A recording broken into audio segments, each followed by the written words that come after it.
नमस्ते देशवासियों, प्रतिष्ठित पेंशन भोगियों, सैनिकों और आदिवासियों का एक बार फिर हम आपका हमारे ग्राहकों और पूरे न्यूज़ एनेबस में स्वागत करते हैं, जहां हम ना तो दावों पर विश्वास करते हैं और ना ही अधूरी जानकारी पर।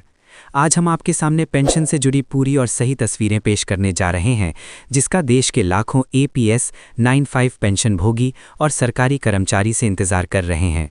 आज की रिपोर्ट में ना सिर्फ आपका साइंटिस्ट हालात से जुड़ा है, बल्कि आपके भविष्य पर भी इसका सीधा असर है। इसलिए हम आपसे गुजारिश करते हैं कि इस एनालिसिस को पूरा ध्यान से पढ़ने तक शुरू करें। EPS 95 पेंशन स्कीम 1995 देश के लाखों कर्मचारियों की रिटायरमेंट लाइफ का इकलौता सहारा रही है, लेकिन बदकिस्मती से पिछले कई दशकों से इस स्कीम के तहत मिलने वाली पेंशन की रकम बहुत कम रही है। इनमें से एक बुजुर्ग पेंशनर्स को बहुत सारी सामूहिक चुनौतियों का सामना करना पड़ा। हालांकि जैसे 2025 खत्म हो रहा है और 2026 शुरू हो रहा है, एक बड़े बदलाव के संकेत दिख रहे हैं। सुप्रीम कोर्ट के ऐतिहासिक नील कॉन्स्टेंटिनोपोल के पर्यवेक्षक और employees provident fund organisation EPFO के आवास ने इस उम्मीद को पूरा किया और सुनिश्चित किया कि अब पेंशन में असली और सार्थक बढ़ोतरी हो सकेगी। 26 तारीख को अहम अपडेट, एक ऐतिहासिक मोड़।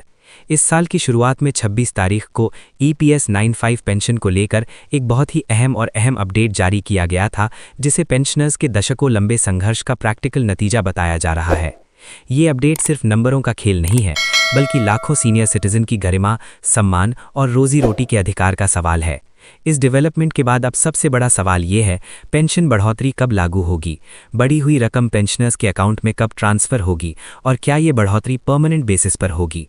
सुप्रीम कोर्ट का ऐतिहासिक रुख, पेंशन कोई एहसान नहीं, हक है दोस्तों। इस पूरे मामले में सबसे मजबूत आधार सुप्रीम कोर्ट का ऐतिहासिक फैसला है, जिसमें सुप्रीम कोर्ट ने ये साफ कर दिया कि रिटायरमेंट की तारीख के आधार पर पेंशनर्स के साथ किसी भी तरह का भेदभाव संविधान के खिलाफ है। सुप्रीम कोर्ट ने कहा, चाहे कोई कर्मचारी 2004, 2006 या 2014 से पहले रिटायर हुआ हो या बाद में, सभी को बराबर न्याय, सम्मान और बराबर पेंशन का हक है। कोर्ट ने यह भी साफ कहा कि पेंशन सरकार का कोई एहसान नहीं, बल्कि एक कानूनी हक है, जिसे एक कर्मचारी ने अपनी जिंदगी के कीमती साल संस्था, समाज और देश की सेवा में लगाकर कमाया है। इस फैसले को भविष्य में पेंशन से जुड़ी हर पॉलिसी का आधार माना जा रहा है। EPFO और सेंट्रल बोर्ड ऑफ ट्रस्टीज की भूमिका। सुप्रीम कोर्ट के निर्देशों के बाद एम्प्लॉयज़ प्रोविडेंट फंड ऑर्गेनाइजेशन के सेंट्रल बोर्ड ऑफ ट्रस्टीज की हाल ही में हुई मीटिंग बहुत अहम हो गई है। इस मीटिंग में पेंशन से जुड़े इन पॉइंट्स पर गंभीरता से विचार किया गया। EPS 95 पेंशन में सही बढ़ोतरी, ज्यादा पेंशन ऑप्शन लागू करना, कंट्रीब्यूशन और पेंशन के लिए नए कैलकुलेशन फॉर्मूले, पेंशनर्स को समय पर और सम्मानजनक पेमेंट सिस्टम। सूत्रों के मुताबिक EPFO अब पेंशन के मामले को टेम्पररी राहत के बजाय परमानेंट सॉल्यूशन की तरफ ले जाना चाहता है। पेंशन बढ़ोतरी के 4 बड़े क्लासिफिकेशन। नए सिस्टम के तहत पेंशन बढ़ोतरी सबके लिए एक जैसी नहीं होगी, बल्कि सर्विस के समय और कंट्रीब्यूशन के आधार पर 4 साफ कैटेगरी में बांटी गई है, ताकि हर पेंशनर को उसकी सर्विस के हिसाब से हक मिले। पहली कैटेगरी, जिन पेंशनर्स में 10 साल या उससे कम समय तक कंट्रीब्यूट किया है, उनके लिए पेंशन का कैलकुलेशन 15,000 रुपए की बेसिक पे लिमिट को ध्यान में रखकर किया जाएगा, ताकि कम सर्विस वाले एम्प्लॉय को भी कम से कम ठीक ठाक पेंशन मिल सके।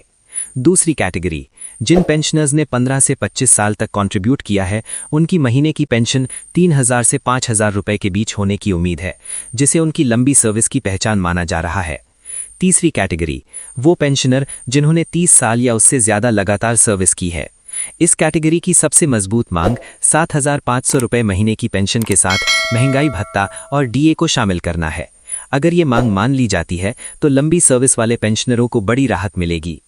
चौथी कैटेगरी, वे पेंशनर जिन्होंने ज्यादा पेंशन का ऑप्शन चुना है। जिन कर्मचारियों ने सैलरी में 15,000 रुपए से ज्यादा कंट्रीब्यूट किया है और ज्यादा पेंशन के लिए अप्लाई किया है, उनकी पेंशन उनकी पिछली सैलरी के आधार पर तय होगी, जो कई गुना ज्यादा हो सकती है। हायर पेंशन रीकैलकुलेशन और ट्रांसपेरेंट एडजस्टमेंट। हायर पेंशन के अधिकार के तहत पेंशन का रीकैलकुलेशन लास्ट सैलरी के आधार पर किया जाएगा। पिछले कंट्रीब्यूशन का डिटेल्ड रिव्यू किया जाएगा। अगर कोई अंतर पाया जाता है, तो नियमों के अनुसार एडजस्टमेंट किया जाएगा। खास बात यह है कि पेंशनर्स को इस प्रोसेस के लिए कोई एक्स्ट्रा परेशानी या मुश्किल प्रोसेस का सामना नहीं करना पड़ेगा, क्योंकि पूरा प्रोसेस सरकारी निगरानी में पूरा किया जाएगा।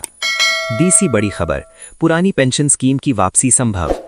अब बात करते हैं उस खबर की जिसने देश भर के रिटायर्ड और कार्यरत कर्मचारियों में हलचल मचा दी है। सूत्रों के मुताबिक सरकार जनवरी 2026 से पुरानी पेंशन स्कीम ओपीएस फिर से लागू करने पर गंभीरता से विचार कर रही है, जिसके तहत अंतिम नियुक्ति के बाद 50% तक की पेंशन मिल जाएगी। हालांकि इसकी घोषणा अभी प्रारंभिक चरण में की गई है। हम इस बारे में पूरी सच्चाई इन बातों की रोशनी में पेश करेंगे।